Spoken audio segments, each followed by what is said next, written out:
Hi అందరికీ ఈరోజు అయితే ఒక సింపుల్ అండ్ హెల్దీ రెసిపీ మీతో షేర్ చేస్తున్నాను. తప్పకుండా ట్రై చేయండి. మార్నింగ్ బ్రేక్ఫాస్ట్ అయినా పర్లేదు, లేదంటే స్నాక్స్కి అయినా పర్లేదు. ఇలా ఇచ్చారంటే పిల్లలు ఇష్టంగా తింటారు. చాలా సింపుల్గా చేసుకోవచ్చు.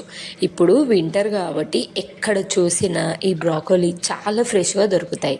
బేసిక్గా నార్మల్ టైంలో ఏంటంటే ఎప్పుడైనా దొరుకుతాయి, 120, 130 అలా ఉంటాయి. ఈ వింటర్లో మాత్రం 50 రూపీస్ ఈచ్ వన్ ఉంటుంది.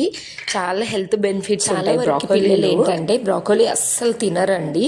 ఒక్కసారి అలవాటు అయితే మాత్రం వదలరు, అంత బాగుంటుంది. స్కిప్ చేయకండి, అసలు పిల్లలు తినట్లేరని అలా లైట్ తీసుకోకండి. ఎందుకంటే బ్రాకోలీలో యాంటీ ఆక్సిడెంట్స్, ప్రోటీన్ అయితే 6.6 గ్రామ్స్ ఉంటాయి, కార్బ్స్ ఉంటాయి, మంచి ఐరన్, ఫైబర్ ఎక్కువగా ఉంటుందండి.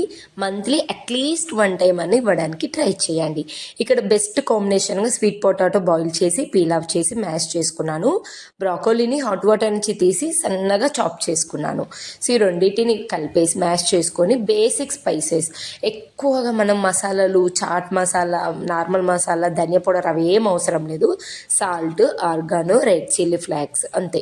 మీకు ఇది లేకుంటే సాల్ట్, పెప్పర్ అంతే, ఇంకేం వేయకండి. ఆనియన్ తింటారు కాబట్టి మా పిల్లలకు ఆనియన్, ఇంకా క్యారెట్ తురుముకోవచ్చు, బీట్రూట్ తురుముకోవచ్చు. బట్ ఈ 2 కాంబినేషన్ చాలా బాగుంటుంది. అలా మిక్స్డ్ చేసినా కూడా ఈ బ్రాకోలీ ఫ్లేవర్ పిల్లలు మిస్ అవుతారు. చిన్న చిన్నగా అలవాటు చేయాలన్నట్టు. కొంచెం క్రిస్పీగా ఉండాలని ఒక 1.5 స్పూన్ నేను రైస్ ఫ్లోర్ వేసాను. ఆప్షనల్, అది వేసినా వేయకుండా మంచి బైండింగ్ వస్తుంది. ఎందుకంటే మనం స్వీట్ పొటాటో వేసాము కాబట్టి. స్వీట్ పొటాటో లేకుంటే నార్మల్ పొటాటోతోనైనా చేసేయండి. బట్ స్వీట్ పొటాటోతోనే చాలా ఇష్టంగా తింటారు. ఫస్ట్ టైం తినే వాళ్ళు కూడా ఆ స్వీట్నెస్ ఉంటుంది కాబట్టి మంచి అరోమా వస్తుంది. ఖచ్చితంగా ట్రై చేయండి. చాలా సింపుల్గా చేసుకోవచ్చు. మనము ఇది ప్రాసెస్ అంతా 10 మినిట్స్లో అయిపోతుందండి. 10 to 15 మినిట్స్ అంతే. ఇంక ఇక్కడైతే మీకు నచ్చిన షేప్లో చేసుకోండి. నేనైతే ఈ విధంగా కట్లెట్ షేప్లో చేసుకున్నాను. ఆయిల్ కూడా ఎక్కువ పట్టదు. మీకు ఆయిల్ అయినా పర్లేదు, నెయ్యి అయినా పర్లేదు, లేదంటే బటర్ తోటైనా కొంచెం వేసి ఇలా గ్రీస్ చేసి ఇలా టిక్కీ లాగా చేసుకోండి. కింద గోల్డ్ కలర్ వచ్చిన తర్వాతకి ఫ్లిప్ చేయాలి.